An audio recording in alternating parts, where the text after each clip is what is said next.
The Vatican decreed on Monday that the Catholic Church will not bless same-sex unions, since in the Holy See's words, God, quote, cannot bless sin, unquote.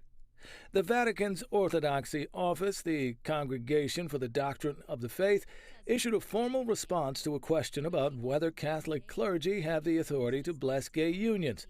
The Vatican saying Catholic priests cannot bless such unions, decreeing such blessings not licit if carried out.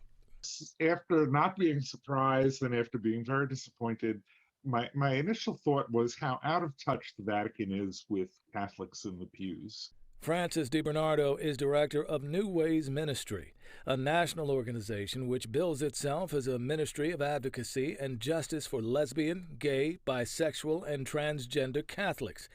DiBernardo says the Church's statement is further example that the Vatican remains behind the times we live in.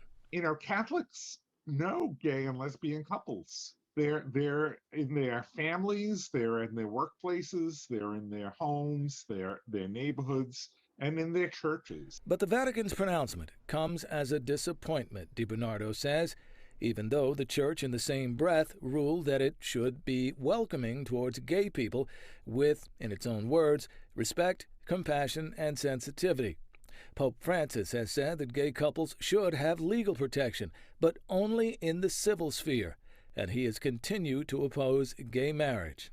But DiBernardo says the Church's stand does not stand well with the growing majority of Catholic faithful, and is doomed to fall along with past stances of the Church, such as rejecting artificial contraception for heterosexual couples and past doctrine opposing the ordination of women as priests.